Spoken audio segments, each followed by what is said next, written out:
ನಮಸ್ಕಾರ. ಎಸ್ಎಸ್ಎಲ್ಸಿ ಪರೀಕ್ಷೆ 2024ಕ್ಕೆ ಸಂಬಂಧಿಸಿದಂತೆ ಕರ್ನಾಟಕ ಶಾಲಾ ಪರೀಕ್ಷೆ ಮತ್ತು ಮೌಲ್ಯ ನಿರ್ಣಯ ಮಂಡಳಿ ವತಿಯಿಂದ ಫ್ರೀಕ್ವೆಂಟ್ಲಿ ಆಸ್ಕ್ಡ್ ಕ್ವೆಶ್ಚನ್ಸ್ ಗಳನ್ನು ಕೊಟ್ಟಿರುವಂತದ್ದಾಗಿದೆ. ಎಸ್ಎಸ್ಎಲ್ಸಿಯಲ್ಲಿ ಓದ್ತಾ ಇರುವಂತಹ ವಿದ್ಯಾರ್ಥಿಗಳು ಮತ್ತು ಪಾಲಕರು ತಿಳಿದುಕೊಳ್ಳುವುದಕ್ಕಾಗಿ ಈ ಒಂದು ಪ್ರಶ್ನೆಗಳನ್ನು ಕೊಟ್ಟಿರುವಂತದ್ದು.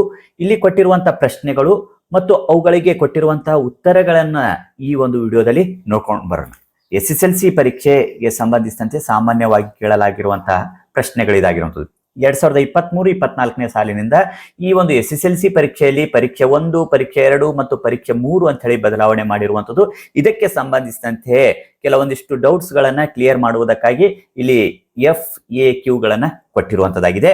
ಮೊದಲನೇ ಪ್ರಶ್ನೆ ಇರುವಂತದ್ದು 2023-24ರ ಶೈಕ್ಷಣಿಕ ವರ್ಷದಿಂದ 10ನೇ ತರಗತಿ ವಿದ್ಯಾರ್ಥಿಗಳಿಗೆ ಕರ್ನಾಟಕ ಶಾಲಾ ಪರೀಕ್ಷೆ ಮತ್ತು ಮೌಲ್ಯ ನಿರ್ಣಯ ಮಂಡಳಿ ವತಿಯಿಂದ ಎಷ್ಟು ಪರೀಕ್ಷೆಗಳನ್ನು ನಡೆಸಲಾಗುತ್ತದೆ? ಈ ಬಾರಿ ಎಷ್ಟು ಪರೀಕ್ಷೆಗಳನ್ನು ನಡೆಸಲಾಗುತ್ತದೆ ಅನ್ನೋದು ಮೊದಲನೇ ಪ್ರಶ್ನೆ ಆಗಿರುವಂತದ್ದು.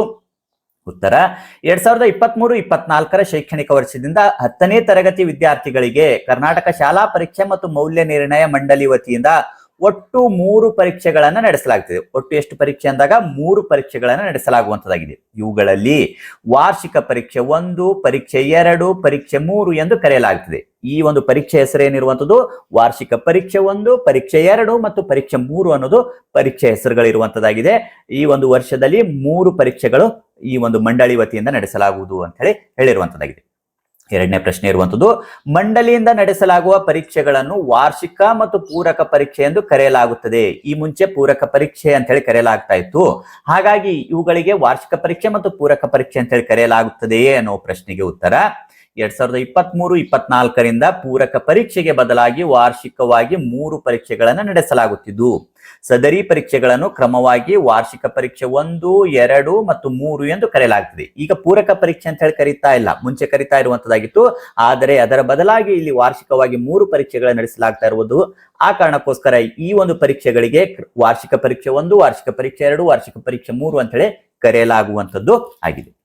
ಇನ್ನು ಮೂರನೇ ಪ್ರಶ್ನೆ ಇರುವಂತದ್ದು ಮುಖ್ಯ ಪರೀಕ್ಷೆ ಮತ್ತು ಪೂರಕ ಪರೀಕ್ಷೆ ಎಂಬ ಹೆಸರಿನ ಬದಲಾಗಿ ವಾರ್ಷಿಕ ಪರೀಕ್ಷೆ 1, 2, 3 ಎಂದು ಬದಲಾಯಿಸಿರುವುದರ ಉದ್ದೇಶವೇನು? ಯಾವ ಕಾರಣಕ್ಕಾಗಿ ಇದನ್ನ ಬದಲಾಯಿಸಲಾಗಿದೆ ಅನ್ನೋದು FAQ ನಲ್ಲಿ ಇರುವಂತಹ ಮೂರನೇ ಪ್ರಶ್ನೆ ಆಗಿರುವಂತದ್ದು. ಉತ್ತರ ಪೂರಕ ಪರೀಕ್ಷೆಯಲ್ಲಿ ತೇರ್ಗಡೆಯಾದ ವಿದ್ಯಾರ್ಥಿಗಳಿಗೆ ಉಂಟಾಗುತ್ತಿದ್ದ ಕೀಳಿರಿಮೆಯನ್ನು ನಿವಾರಿಸುವುದು ಹಾಗೂ ಒಂದು ಹೆಚ್ಚುವರಿ ಪರೀಕ್ಷೆಯಾಗಿ ಪರೀಕ್ಷೆ 3 ನಡೆಸುವುದರ ಮೂಲಕ ವಿದ್ಯಾರ್ಥಿಗಳಿಗೆ ಒಂದು ಶೈಕ್ಷಣಿಕ ವರ್ಷದಲ್ಲೇ ಹೆಚ್ಚಿನ ಅವಕಾಶವನ್ನು ಕಲ್ಪಿಸಿ ತೇರ್ಗಡೆಗೊಂಡ ವಿದ್ಯಾರ್ಥಿಗಳು ತಮ್ಮ ಮುಂದಿನ ವಿದ್ಯಾಭ್ಯಾಸಕ್ಕೆ ದಾಖಲಾತಿ ಪಡೆಯಲು ಅನುಕೂಲ ಮಾಡಿಕೊಡಲಾಗುವುದು. ಯಾವ ಕಾರಣಕ್ಕೋಸ್ಕರ ಈ 3 ಪರೀಕ್ಷೆಗಳನ್ನು ಮಾಡಲಾಗ್ತಾ ಇದೆ ಅಂತ ಹೇಳಿದಾಗ ಇಲ್ಲಿ ಫೇಲ್ ಆಗಿರುವಂತಹ ವಿದ್ಯಾರ್ಥಿಗಳಿಗೆ ಅನುತ್ತೀರ್ಣರಾಗಿದ್ದೇವೆ ಅನ್ನೋ ಒಂದು ಕೀಳಿರಿಮೆ ಮನೋಭಾವ ಬರುವಂತದ್ದು.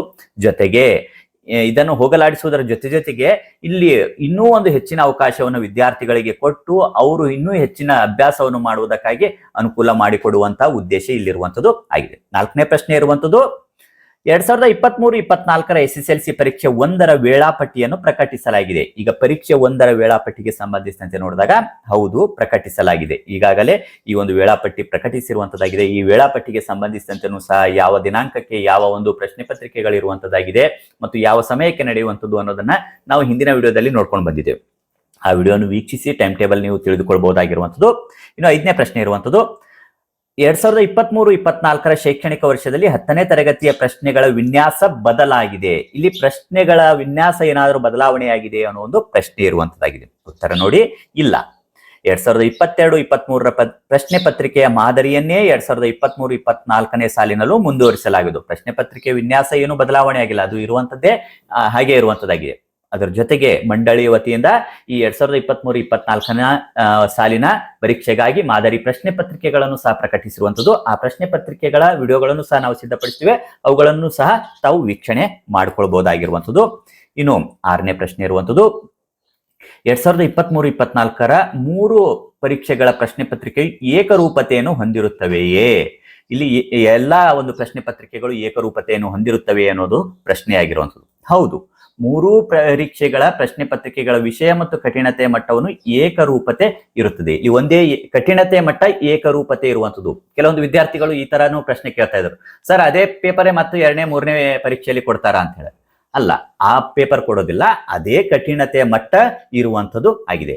ಯಾವ ಒಂದು ಡಿಫಿಕಲ್ಟಿ ಲೆವೆಲ್ ಇರ್ತದೆ ಅದೇ ಡಿಫಿಕಲ್ಟಿ ಲೆವೆಲ್ನ ಒಂದು ಪತ್ರಿಕೆ ಇಲ್ಲಿರುವಂಥದ್ದು. ಮೂರನೇ ಪ್ರಶ್ನೆ, ಪರೀಕ್ಷೆ 1ಕ್ಕೆ ಗೈರು ಹಾಜರಾದ ವಿದ್ಯಾರ್ಥಿಗಳು ಪರೀಕ್ಷೆ 2 ಮತ್ತು ಪರೀಕ್ಷೆ 3 ತೆಗೆದುಕೊಳ್ಳಬಹುದೇ? ಬಹಳ ಪ್ರಮುಖವಾಗಿರುವಂತಹ ಪ್ರಶ್ನೆ ಆಗಿರುವಂತದ್ದು. ಪರೀಕ್ಷೆ 1ಕ್ಕೆ ಗೈರು ಹಾಜರಾಗಿರುವಂತಹ ವಿದ್ಯಾರ್ಥಿಗಳು ಪರೀಕ್ಷೆ 2, 3 ಬರೀಬಹುದಾ ಇಲ್ಲ ಅನ್ನೋದು ಪ್ರಶ್ನೆ ಇರುವಂತದ್ದು. ಉತ್ತರ ಹೌದು, ಪರೀಕ್ಷೆ ತೆಗೆದುಕೊಳ್ಳಬಹುದಾಗಿರುವಂತದ್ದು ಆಗಿದೆ. ಇನ್ನು 8ನೇ ಪ್ರಶ್ನೆ ಇರುವಂತದ್ದು, ಎಲ್ಲಾ ವಿದ್ಯಾರ್ಥಿಗಳು ಎಲ್ಲಾ 3 ಪರೀಕ್ಷೆಗಳನ್ನು ಬರೆಯುವುದು ಕಡ್ಡಾಯವೇ? 1ನೇ ಪರೀಕ್ಷೆ ಬರೆದು ಉತ್ತೀರ್ಣರಾಗಿರ್ತಾರೆ, ಮತ್ತೆ ಉಳಿದಿರುವಂತಹ ಪರೀಕ್ಷೆಗಳು ಬರೀಬೇಕಾ ಅನ್ನೋದು ಪ್ರಶ್ನೆ ಇರುವಂತದ್ದು. ಇಲ್ಲ, ಪರೀಕ್ಷೆ 1ಕ್ಕೆ ನೋಂದಾಯಿಸುವುದು ಕಡ್ಡಾಯ. ಪರೀಕ್ಷೆ 1 ನೋಂದಾಯಿಸಿಕೊಳ್ಳುವಂಥದ್ದು ಕಡ್ಡಾಯ ಆಗಿರುವಂಥದ್ದು. ಆದರೆ ವಿದ್ಯಾರ್ಥಿಗಳು ತಾವು ಇಚ್ಛಿಸಿದ ಪರೀಕ್ಷೆಗೆ ಹಾಜರಾಗಿ ಪರೀಕ್ಷೆ ಬರೆಯಬಹುದು. 1ಕ್ಕೆ ರಿಜಿಸ್ಟರ್ ಆಗುವುದು ಕಡ್ಡಾಯ ಇರುವಂಥದ್ದು. ಆದರೆ ಉಳಿದಿರುವುದಕ್ಕೆ ಇಚ್ಛಿಸಿದ ಪರೀಕ್ಷೆಗೆ ಬರೆದು ಉತ್ತೀರ್ಣತೆಯನ್ನು ಮಾಡ್ಕೊಳ್ಬಹುದು ಅಥವಾ ರಿಸಲ್ಟ್ ಅನ್ನ ಇಂಪ್ರೂವ್ಮೆಂಟ್ ಸಹ ಮಾಡಿಕೊಳ್ಬಹುದಾಗಿರುವಂಥದ್ದು. ಇನ್ನು 9ನೇ ಪ್ರಶ್ನೆ ಇರುವಂತದ್ದು, 2022-23 ಮತ್ತು ಅದಕ್ಕಿಂತ ಹಿಂದಿನ ಸಾಲಿನ ವಿದ್ಯಾರ್ಥಿಗಳು 2023-24 ಪರೀಕ್ಷೆ 1ಕ್ಕೆ ಹಾಜರಾಗುವುದು ಕಡ್ಡಾಯವೇ ಅಂತ ಹೇಳಿ ಕೇಳಿರುವಂತದ್ದಾಗಿದೆ. ಇಲ್ಲ, 2022-23 ಮತ್ತು ಹಿಂದಿನ ಸಾಲಿನ ವಿದ್ಯಾರ್ಥಿಗಳು ಶುಲ್ಕ ಪಾವತಿಸಿ ಪರೀಕ್ಷೆ 1, 2 ಮತ್ತು 3ರಲ್ಲಿ ಯಾವುದಾದರೂ ಪರೀಕ್ಷೆಗೆ ಹಾಜರಾಗಬಹುದು. ಹಿಂದೆ ಇರುವಂತಹ ವಿದ್ಯಾರ್ಥಿಗಳು ಯಾವುದಾದ್ರು ಒಂದು ಪರೀಕ್ಷೆಗೂ ಸಹ ಹಾಜರಾಗಬಹುದಾಗಿರುವಂಥದ್ದು. ಇನ್ನು 10ನೇ ಪ್ರಶ್ನೆ ಇರುವಂತದ್ದು, ಪರೀಕ್ಷೆ 1ರಲ್ಲಿ ಅನುತ್ತೀರ್ಣರಾದ ವಿದ್ಯಾರ್ಥಿಗಳಿಗೆ ಪುನಃ ಪರೀಕ್ಷೆ ಬರೆಯಲು ಎಷ್ಟು ಅವಕಾಶಗಳಿರ್ತವೆ? ಈ ಮುಂಚೆ 6 ಅವಕಾಶಗಳಿರುವಂತದ್ದಾಗಿತ್ತು, ಈಗ ಎಷ್ಟು ಅವಕಾಶಗಳು ಇರುತ್ತವೆ ಅನ್ನೋದು ಪ್ರಶ್ನೆ ಆಗಿರುವಂಥದ್ದು. ಉತ್ತರ, ಪರೀಕ್ಷೆ 1ರಲ್ಲಿ ಅನುತ್ತೀರ್ಣರಾದ ವಿದ್ಯಾರ್ಥಿಗಳಿಗೆ ಪುನಃ ಪರೀಕ್ಷೆ ಬರೆಯಲು ಪರೀಕ್ಷೆ 1 ಸೇರಿದಂತೆ ಒಟ್ಟು ಸತತ 6 ಅವಕಾಶಗಳು ಇರುವಂತದ್ದು. ಇಲ್ಲಿ ಒಟ್ಟು ಟೋಟಲ್ ಆಗಿ 6 ಅವಕಾಶಗಳು ಇರುವಂತದ್ದು ಆಗಿದೆ. ಈ ಮುಂಚೆನೂ ಸಹ 6 ಅವಕಾಶಗಳಿದ್ದು ಈಗಲೂ ಸಹ 6 ಅವಕಾಶಗಳು ಇರುವಂತದ್ದು. ಇನ್ನು ಪ್ರಶ್ನೆ 11, 6 ಪ್ರಯತ್ನಗಳು ಮುಕ್ತಾಯವಾದ ನಂತರ ಪುನಃ ಪರೀಕ್ಷೆ ನೋಂದಾಯಿಸಿಕೊಳ್ಳುವುದು ಅವಕಾಶವಿದೆಯೇ ಅಂತ ಹೇಳಿ ಕೇಳಿರುವಂತದ್ದು. 11ನೇ ಪ್ರಶ್ನೆಗೆ ಉತ್ತರ, ಹೌದು, ಅವಕಾಶವಿದೆ. 6 ಪ್ರಯತ್ನಗಳು ಮುಕ್ತಾಯವಾದ ನಂತರ ಖಾಸಗಿ ಅಭ್ಯರ್ಥಿಯಾಗಿ ನೋಂದಾಯಿಸಿಕೊಂಡು ಸದರಿ ಸಂದರ್ಭದಲ್ಲಿ ಚಾಲ್ತಿಯಲ್ಲಿರುವ ಪಠ್ಯಕ್ರಮವನ್ನು ವ್ಯಾಸಂಗ ಮಾಡಿ ಪರೀಕ್ಷೆಗೆ ಹಾಜರಾಗಬಹುದು. ಇನ್ನು 12ನೇ ಪ್ರಶ್ನೆ ಇರುವಂತದ್ದು, ಪ್ರಥಮ ಬಾರಿಗೆ ಪರೀಕ್ಷೆ ತೆಗೆದುಕೊಳ್ಳುವ ಶಾಲಾ ವಿದ್ಯಾರ್ಥಿಗಳಿಗೆ 75% ಹಾಜರಾತಿ ಕಡ್ಡಾಯವೇ? ಅಟೆಂಡೆನ್ಸ್ ಕಂಪಲ್ಸರಿ 75% ಇರಬೇಕಾ ಅನ್ನೋದು ಪ್ರಶ್ನೆ ಇರುವಂತದ್ದು. ಹೌದು, 75% ಹಾಜರಾತಿ ಕಡ್ಡಾಯ ಇರಬೇಕಾಗಿರುವಂಥದ್ದು. ಅಷ್ಟು ಹಾಜರಾತಿ ಇದ್ರೆ ಮಾತ್ರ ಪರೀಕ್ಷೆ ಬರೆಯುವುದಕ್ಕೆ ಅವಕಾಶ ಇರುವಂಥದ್ದು ಆಗಿದೆ. ಇನ್ನು 13ನೇ ಪ್ರಶ್ನೆ, ಪರೀಕ್ಷೆ 1ರಲ್ಲಿ ಕೆಲವು ವಿಷಯಗಳಲ್ಲಿ ಅನುತ್ತೀರ್ಣರಾಗಿ ಪರೀಕ್ಷೆ 2 ಅಥವಾ ಪರೀಕ್ಷೆ 3ರಲ್ಲಿ ಉಳಿದ ಎಲ್ಲ ವಿಷಯಗಳಲ್ಲಿ ಉತ್ತೀರ್ಣರಾದ ವಿದ್ಯಾರ್ಥಿಗಳ ಅಂಕಪಟ್ಟಿಯಲ್ಲಿ ಏನೆಂದು ನಮೂದಾಗುವುದು? ಅಂದ್ರೆ ಪರೀಕ್ಷೆ 1ರಲ್ಲಿ ಕೆಲವು ಅನುತ್ತೀರ್ಣರಾಗಿರ್ತಾರೆ, ಆನಂತರ ಪರೀಕ್ಷೆ 2ರಲ್ಲಿ ಪಾಸ್ ಆಗೋದು ಅಥವಾ ಪರೀಕ್ಷೆ 3ರಲ್ಲಿ ಪಾಸ್ ಆಗ್ಬೋದು. ಆ ಅಂಕಪಟ್ಟಿಯಲ್ಲಿ ಏನಂತ ಹೇಳಿ ನಮೂದು ಬರುತ್ತೆ ಅಂತ ಹೇಳಿ ಕೇಳಿರುವಂತದ್ದಾಗಿದೆ. ಅಂತಿಮವಾಗಿ ಎಲ್ಲ ವಿಷಯಗಳಲ್ಲೂ ಉತ್ತೀರ್ಣಗೊಂಡ ಪರೀಕ್ಷೆಯ ಮಾಹೆ ಮತ್ತು ಪರೀಕ್ಷೆಯ ಸಂಖ್ಯೆಯನ್ನು ಅಂಕಪಟ್ಟಿಯಲ್ಲಿ ನಮೂದಿಸಲಾಗುವುದು. ಲಾಸ್ಟ್ ಎಲ್ಲಾ ಪೇಪರ್ಗಳನ್ನು ಉತ್ತೀರ್ಣಗೊಳಿಸಿರುವಂತಹ ಒಂದು ಮಾಹೆ ಮತ್ತು ವರ್ಷವನ್ನ ಅಲ್ಲಿ ನಮೂದಿಸಲಾಗುವಂಥದ್ದು ಆಗಿದೆ. ಇನ್ನು 14ನೇ ಪ್ರಶ್ನೆ ಇರುವಂಥದ್ದು, ಪರೀಕ್ಷೆ 1ರಲ್ಲಿ ತೇರ್ಗಡೆ ಹೊಂದಿದ ವಿಷಯಗಳ ಫಲಿತಾಂಶವನ್ನು ಅಥವಾ ಅಂಕಗಳನ್ನು ಉತ್ತಮಪಡಿಸಿಕೊಳ್ಳಲು ಅವಕಾಶವಿದೆ? 1ರಲ್ಲಿ ತೇರ್ಗಡೆ ಆಗಿರುತ್ತೆ, ಮುಂದೆ ಆ ಒಂದು ವಿಷಯಗಳಲ್ಲಿ ಫಲಿತಾಂಶವನ್ನ ಉತ್ತಮಪಡಿಸಲು ಅಥವಾ ಅಂಕಗಳನ್ನು ಉತ್ತಮಪಡಿಸಲು ಅವಕಾಶ ಇದೆಯಾ ಅನ್ನೋದು ಪ್ರಶ್ನೆ ಇರುವಂಥದ್ದು. ಉತ್ತರ, ಅವಕಾಶವಿದೆ. ಪರೀಕ್ಷೆ 1ರಲ್ಲಿ ಎಲ್ಲ ವಿಷಯಗಳಲ್ಲಿ ತೇರ್ಗಡೆ ಹೊಂದಿದ ಅಭ್ಯರ್ಥಿಯು 2 ವರ್ಷಗಳ ಅವಧಿಯಲ್ಲಿ ವಿದ್ಯಾರ್ಥಿಯು ಇಚ್ಛಿಸಿದಲ್ಲಿ ಪರೀಕ್ಷೆಗೆ ಹಾಜರಾಗಿ ಫಲಿತಾಂಶವನ್ನು ಉತ್ತಮಪಡಿಸಿಕೊಳ್ಳಬಹುದಾಗಿದೆ. ಅಂತಿಮವಾಗಿ ವಿದ್ಯಾರ್ಥಿ ಗಳಿಸುವ ಅತ್ಯುತ್ತಮ ಅಂಕಗಳನ್ನ ಅಂಕಪಟ್ಟಿಯಲ್ಲಿ ನಮೂದಿಸಲಾಗುವುದು. ಈ ಒಂದು 2 ವರ್ಷದ ಅವಧಿಯಲ್ಲಿ ಯಾವಾಗ ಬೇಕಾದರೂ ಉತ್ತಮಪಡಿಸಿಕೊಳ್ಳಬಹುದಾಗಿರುವಂತದ್ದಾಗಿದೆ. ಹೆಚ್ಚು ಅಂಕ ಯಾವ್ದು ಬಂದಿರ್ತದೆ ಅದನ್ನೇ ಅಂಕಪಟ್ಟಿಯಲ್ಲಿ ನಮೂದಿಸಿ ಕೊಡಲಾಗುವಂತದ್ದಾಗಿರ್ತದೆ. ಇಲ್ಲಿ ಏನು ಪ್ರಶ್ನೆ ಇರುವಂತದ್ದು, ಪರೀಕ್ಷೆ ಇನ್ನೊಂದು ಸಾರಿ ಬರೆದಿರ್ತಾರೆ ಆದ್ರೆ ಕಡಿಮೆ ಬಂದಿರ್ತವೆ. ಇಲ್ಲಿ ಏನಾಗುವಂಥದ್ದು, ಯಾವ್ದು ಹೆಚ್ಚು ತೆಗೆದುಕೊಂಡಿರ್ತಾರೋ ಅದನ್ನ ನಮೂದಿಸಲಾಗುವಂತದ್ದಾಗಿದೆ. ಇಲ್ಲಿ ಪ್ರಶ್ನೆ 15, ವಿದ್ಯಾರ್ಥಿಗಳು ಆಂತರಿಕ ಮೌಲ್ಯಮಾಪನದಲ್ಲಿ ಪಡೆದ ಅಂಕಗಳನ್ನು ಉತ್ತಮಪಡಿಸಿಕೊಳ್ಳಲು ಅವಕಾಶವಿದೆ? ಇಲ್ಲಿ ಇಂಟರ್ನಲ್ ಮಾರ್ಕ್ಸ್ಗೆ ಸಂಬಂಧಿಸಿದಂತೆ ಪ್ರಶ್ನೆ ಇರುವಂತದ್ದು ಇಲ್ಲ. ಒಮ್ಮೆ ಆಂತರಿಕ ಮೌಲ್ಯಮಾಪನದಲ್ಲಿ ಪಡೆದ ಅಂಕಗಳನ್ನು ಉತ್ತಮಪಡಿಸಿಕೊಳ್ಳಲು ಅವಕಾಶವಿಲ್ಲ. ಈ ಎಕ್ಸ್ಟರ್ನಲ್ ಎಕ್ಸಾಮ್ ಮಾತ್ರ ಬರೀಬಹುದಾಗಿರುವಂಥದ್ದು, ಆಂತರಿಕ ಅಂಕಗಳಿಗೆ ಇಲ್ಲ. 16ನೇ ಪ್ರಶ್ನೆ, ಪರೀಕ್ಷೆ 1ರಲ್ಲಿ ತೇರ್ಗಡೆ ಹೊಂದಿ ಪರೀಕ್ಷೆ 2 ಮತ್ತು ಪರೀಕ್ಷೆ 3 ತೆಗೆದುಕೊಳ್ಳಲು ಇಚ್ಛಿಸದೇ ಇರುವ ವಿದ್ಯಾರ್ಥಿಗಳಿಗೆ ಅಂಕಪಟ್ಟಿಗಳನ್ನು ಯಾವಾಗ ವಿತರಿಸಲಾಗುತ್ತದೆ? ಪರೀಕ್ಷೆ 1 ಬರೆದು ಪಾಸ್ ಆಗಿದೆ, ಇನ್ನು 2, 3 ಬೇಕಾಗಿಲ್ಲ ಅನ್ನುವಂಥ ವಿದ್ಯಾರ್ಥಿಗಳಿಗೆ ಯಾವಾಗ ಮಾರ್ಕ್ಸ್ ಕಾರ್ಡ್ ಕೊಡಲಾಗ್ತದೆ ಅಂತ ಹೇಳಿ ಪ್ರಶ್ನೆ ಇರುವಂಥದ್ದು. ಪರೀಕ್ಷೆ 1ರ ಫಲಿತಾಂಶ ಹಾಗೂ ಮರುಮೌಲ್ಯಾಪನ ಅಥವಾ ಮರು ಎಣಿಕೆ ಫಲಿತಾಂಶ ಪ್ರಕಟಿಸಿದ 30 ದಿನಗಳ ನಂತರ ಅಂಕಪಟ್ಟಿಗಳನ್ನು ಸಂಬಂಧಿಸಿದ ಶಾಲಾ ಮುಖ್ಯ ಶಿಕ್ಷಕರ ಮೂಲಕ ವಿತರಿಸಲಾಗುವುದು. ಇಲ್ಲಿ ಹೆಡ್ ಮಾಸ್ಟರ್ ಮೂಲಕ ಇದನ್ನು ಕೊಡಲಾಗುವಂತದ್ದಾಗಿದೆ. 17ನೇ ಪ್ರಶ್ನೆ, ಎಲ್ಲ ವಿದ್ಯಾರ್ಥಿಗಳು 3 ಪರೀಕ್ಷೆಗಳಿಗೂ ಪರೀಕ್ಷಾ ಶುಲ್ಕವನ್ನು ಪಾವತಿಸಬೇಕೇ ಅನ್ನೋದು ಪ್ರಶ್ನೆ ಇರುವಂಥದ್ದು. ಉತ್ತರ, ಪರೀಕ್ಷೆ 1ರಲ್ಲಿ ತೇರ್ಗಡೆಯಾಗಿ ಪುನಃ ಪರೀಕ್ಷೆ ತೆಗೆದುಕೊಳ್ಳಲು ಇಚ್ಛಿಸದ ವಿದ್ಯಾರ್ಥಿಗಳು ಮತ್ತೊಮ್ಮೆ ಪರೀಕ್ಷಾ ಶುಲ್ಕವನ್ನ ಪಾವತಿಸಬೇಕಿಲ್ಲ. ಮತ್ತೆ ಪರೀಕ್ಷೆ ಬರೆಯೋದು ಬೇಕಾಗಿಲ್ಲ ಅಂದಾಗ ಶುಲ್ಕ ಪಾವತಿಸುವಂತ ಅವಶ್ಯಕತೆ ಇಲ್ಲ. ಪರೀಕ್ಷೆ 1ರಲ್ಲಿ ಅನುತ್ತೀರ್ಣರಾಗಿ ನೋಡಿ ಅಥವಾ ಫಲಿತಾಂಶವನ್ನು ಉತ್ತಮಪಡಿಸಿಕೊಳ್ಳುವ ಇಚ್ಛಿಸುವ ವಿದ್ಯಾರ್ಥಿಗಳು ತಾವು ಬರೆಯುವ ವಿಷಯದ ಪರೀಕ್ಷೆಗೆ ನಿಗದಿತ ಪರೀಕ್ಷಾ ಶುಲ್ಕವನ್ನ ಪಾವತಿಸಬೇಕು. ಪಾಸ್ ಆಗಿರುವಂತವರು ಮತ್ತೆ ಪರೀಕ್ಷೆ ಬರೀಬೇಕಂದಿಲ್ಲ, ಏನು ಶುಲ್ಕ ಪಾವತಿಸೋದು ಬೇಕಾಗಿಲ್ಲ. ಪಾಸ್ ಆಗಿರೋರು ಅಥವಾ ಅನುತ್ತೀರ್ಣರಾಗಿರೋರು ಪರೀಕ್ಷೆ ಮತ್ತೆ ಬರೆಯಬೇಕಂದಾಗ ಶುಲ್ಕವನ್ನ ಪಾವತಿಸಬೇಕಾಗಿರುವಂಥದ್ದು ಆಗಿದೆ. 18ನೇ ಪ್ರಶ್ನೆ, ಪ್ರತಿ ಪರೀಕ್ಷೆಗೂ ಅಂಕಪಟ್ಟಿ ಶುಲ್ಕವನ್ನ ಪಡೆಯಲಾಗುವುದೇ? ಎಲ್ಲ ಟೈಮ್ನು ಅಂಕಪಟ್ಟಿ ಶುಲ್ಕ ಕೊಡಬೇಕಾ ಅನ್ನೋದು ಪ್ರಶ್ನೆ ಆಗಿರುವಂಥದ್ದು.